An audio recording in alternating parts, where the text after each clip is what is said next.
A determinação da massa por unidade diária de geocompostos bentoníticos argilosos, ou GCLs, segue os procedimentos descritos pela ASTM D 5993.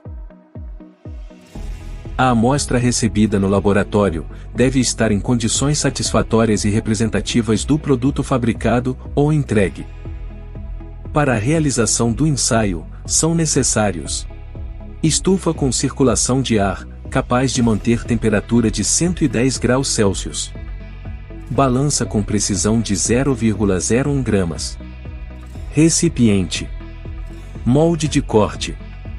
Medidor de temperatura e umidade relativa do ar. Corpos de prova de GCL. Para a determinação da massa por unidade diária de geocompostos bentoníticos, corpos de prova devem ser cortados com auxílio do molde de corte, com dimensões mínimas de 10 por 10 centímetros. Durante o corte, a perda de argila pode ter um impacto significativo na precisão do método de ensaio. Assim, o técnico que executa o ensaio deve atentar-se para que não ocorra a perda significativa de argila. O número de corpos de prova deve ser no mínimo de 5, considerando-se cortes ao longo de toda a largura do rolo. O recipiente a ser utilizado deve ser bem seco na estufa, e o peso, ou a tara, devem ser registrados. O corpo de prova de GCL deve ser cuidadosamente colocado no recipiente, de modo a não haver perda de argila. Determine então o valor da massa da amostra de GCL. Determina-se também a massa total do recipiente e massa do GCL, usando a mesma balança. Determina-se a massa por unidade de área inicial ou de recebimento do GCL, dividindo-se a massa da amostra, em gramas, pela área, em metros quadrados. O recipiente com o GCL é então levado à estufa de secagem a uma temperatura de 110 graus Celsius. O tempo necessário para a secagem do GCL varia conforme o produto.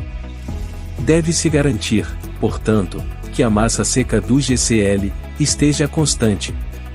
Na maioria dos casos, uma secagem de 12 a 16 horas é suficiente. Depois que o material secar, até uma massa constante, remove-se o recipiente da estufa e deixe esfriar. Determine a massa total do recipiente e do GCL seco, usando a mesma balança usada anteriormente. Na sequência, deve-se subtrair o peso do recipiente e registrar o valor da massa seca do GCL. A massa por unidade diária será calculada como a massa seca do GCL, em gramas, dividida pela área do corpo de prova, em metros quadrados. O teor de umidade inicial do componente de argila do GCL pode ser estimado por este método de ensaio.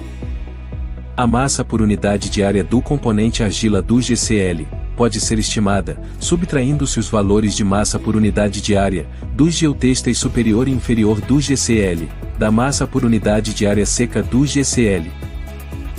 Ao final do ensaio, devem ser informados: a massa por unidade diária de recebimento do GCL, a massa por unidade diária seca do GCL, a massa por unidade diária do componente de argila, a massa por unidade diária assumida para os geotêxteis do GCL, tempo de secagem e método usado para a secagem, o teor médio de umidade da argila.